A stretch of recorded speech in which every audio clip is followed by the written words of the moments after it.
अस्सलाम वालेकुम फ्रेंड्स, कैसे हैं आप सब। उम्मीद करती हूँ आप सब लोग ठीक ठाक होंगे, खैरियत से होंगे। मैं हूँ रिफ़त बतूल और आप देख रहे हैं रिफ़त बतूल फूड सीक्रेट चैनल। अल्लाह आपको और मुझे दुनिया और आखिरत में भलाई अता फरमाए, आमीन। तो मेरे प्यारे दोस्तों, आज मैं आप लोगों के लिए लाई हूँ स्पैगेटी की रेसिपी, जी नूडल्स की रेसिपी, जो बहुत मज़ेदार और लजीज बनने वाली है। और जिसने आज तक ये रेसिपी नहीं ट्राई की हो, जिसको नहीं भी आती हो, मेरी वीडियो देखने के बाद 5 से 7 मिनट के अंदर अंदर ये रेसिपी ईजीली बना सकता है। और घर में अगर आप अपने भाइयों को, अपने हस्बैंड्स को या किसी को भी खिलाएंगे, यकीन जाने वो आपकी तारीफ़ें किए बिना नहीं रह पाएंगे। तो चलें मेरे साथ शुरू कीजिए। बिस्मिल्लाहिर्रहमानिर्रहीम। जैसा कि आप देख सकते हैं, यहाँ पर मैंने एक बर्तन ले लिया था। उसके अंदर मैंने 1 जग जितना पानी ऐड किया और 1 चम्मच ऑयल और 1 चम्मच नमक ऐड करके उसको मैंने डाल दिया था कि हमारे पानी में बॉईल आ जाए। फिर मैंने यहाँ पर स्पैगेटी डाल दी थी। स्पैगेटी को आप लोगों ने ज़रा खुला करके डालना है, इससे क्या होता है स्पैगेटी आपस में चिपकती नहीं है। ठीक है, फिर यहाँ पर देखें मैंने 5 से 7 मिनट तक पकाई और ये देखिए स्पैगेटी जो है ना, ये अंदर जा चुकी है, बिल्कुल ये नहीं घुल चुकी है। तो इसका मतलब स्पैगेटी हमारी रेडी हो चुकी है, नरम हो चुकी है। तो अब मैं आपको बताऊंगी स्पैगेटी को धोना कैसे आप लोगों ने, कि इससे क्या होगा, आपकी स्पैगेटी कभी भी चिपकेगी नहीं। आप ना जैसे आपकी स्पैगेटी पक जाए, ठीक है, 5 से 7 मिनट में बन जाती है, फिर जैसे कपड़े नहीं धोते हैं आप लोगों ने, इसको इस तरह से धो देना। इससे क्या होता है, हमारी जो स्पैगेटी होती है उसका चिपचिपापन उतर जाता है। फिर आ जाते हैं इसकी दूसरी मेथड की तरफ। यहाँ पर मैंने कढ़ाई ली थी, उसके अंदर 2 चम्मच ऑयल ऐड किया। ऑयल मैं कम ही ऐड करूँगी क्योंकि ज़्यादा ऑयल आपकी सेहत के लिए अच्छा नहीं होता है। फिर यहाँ पर मैंने लहसुन के 5 जो वो लंबे लंबे स्लाइस में काट कर डाल दिए थे। अगर आप लोग पीस के भी लहसुन डालना चाहे डाल सकते हैं, लेकिन मुझे स्पैगेटी में ना लहसुन बहुत अच्छे लगते हैं, मोटे मोटे, तो इसी वजह से मैंने इसको स्लाइस में काट कर डाल दिए थे। ठीक है, अब यहाँ पर मैंने लहसुन को ना इतना पकाना है कि इसकी खुशबू मुझे आने लग जाए और ये नरम हो जाए। जब ये नरम हो गए तो यहाँ पर मैंने 1 अदद प्याज जो थी वो ऐड कर ली थी। प्याज को भी मैं ब्राउन नहीं करूँगी, प्याज को भी मैं तब तक पकाऊंगी जैसे कि इसकी मुझे खुशबू आने लग जाए और ये नरम हो जाए, बिल्कुल ट्रांसपेरेंट की तरह, जैसा कि आप देख सकते हैं वीडियो में। ठीक है, तो ये देखिए माशाल्लाह से हमारी प्याज बिल्कुल नरम हो चुकी थी, ट्रांसपेरेंट। फिर यहाँ पर मैंने 100 ग्राम चिकन डाल दिया था। उसको मैंने ना क्यूबिक शेप में काट लिया था। ठीक है, मैंने उसको डाल दिया। फिर इसको मैंने अच्छे से हिला लेना है। अच्छा, अब यहाँ पर आती है एक बात। बहुत से लोगों की ना अक्सर स्पैगेटी चाहे वो बनाए या मैकरोनी या पास्ता, उनका चिकन बहुत सख्त रह जाता है। अब वो जो गोश्त होता है वो सब क्यों रह जाता है, मैं आपको उसकी वजह बताती हूँ। पहले तो आप लोगों ने यहाँ पर ये ध्यान से देखना है कि चिकन को ना अच्छी तरह से आपने ऐसे अभी कुछ नहीं डालना, चिकन को अच्छी तरह से आप लोगों ने पका लेना है। ठीक है, जैसा कि आप वीडियो में देख रहे हैं।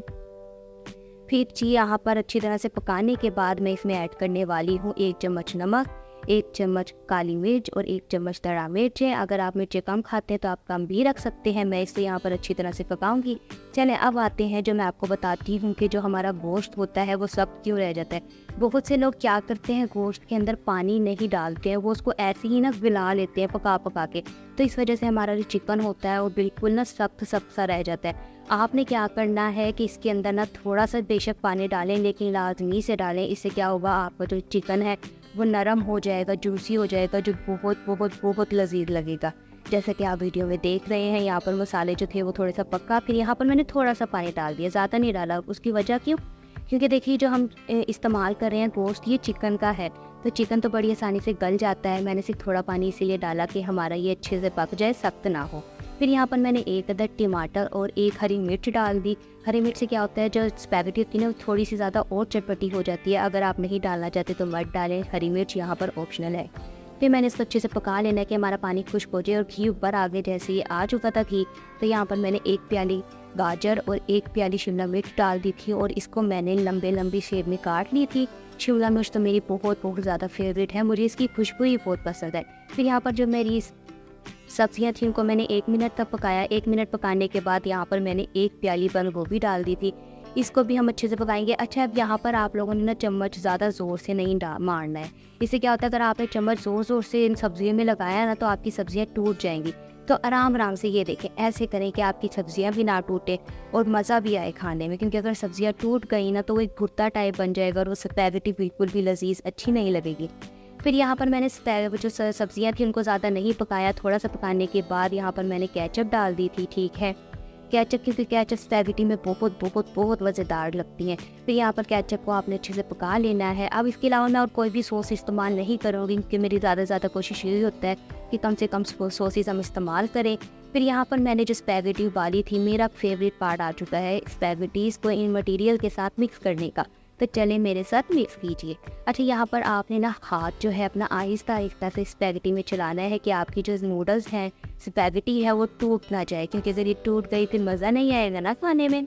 तो आराम आराम से हिलाएं। चले मैं हिला के आपके पास आती है, मिक्स कर लूँ अच्छे से ये मटेरियल स्पैगेटी में, ठीक है। ये ले जी, हमारी स्पैगेटी हो चुकी है रेडी। अब इसको डिश आउट करते हैं। बिस्मिल्लाहिर्रहमानिर्रहीम। माशाल्लाह से देखिए कितनी ज़बरदस्त लग रही है ना। लेकिन दोस्तों, अभी यहाँ पर काम तमाम नहीं हुआ है। मैं बनाना चाहती हूँ रेस्टोरेंट जैसी स्पैगेटी, कि हम कम पैसे में रेस्टोरेंट जैसी स्पैगेटी घर में खाएं और मज़े के साथ खाएं और बहुत बहुत तारीफ़ें लें। यहाँ पर हम क्या करेंगे, मैं एक अदद अंडा इस्तेमाल करने वाली हूँ। जी दोस्तों, अंडा।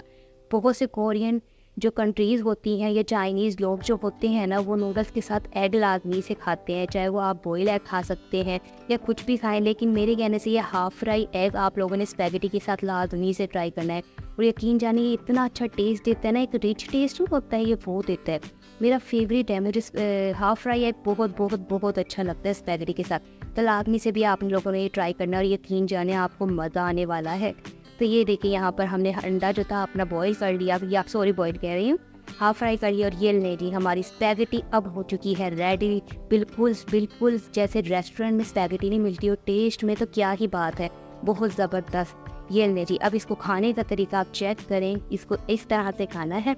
तो चले जी, अगर आपको मेरी वीडियो अच्छी लगी हो तो मुझे लाजमी से लाइक और सब्सक्राइब किया करें मेरे चैनल। अगर इस वीडियो में आपको थोड़ा सा भी वज़न नज़र आता है ना कि हाँ, वीडियो इस बंदी की बहुत अच्छी है, तो मुझे लाजमी से लाइक करें। ये एक इनाम होता है, फ्री का इनाम जो आप लोगों का हमें मिलता है और हमें खुशी होती है। तो चलें, अभी के लिए दीजिए इजाज़त। अल्लाह हाफ़िज़।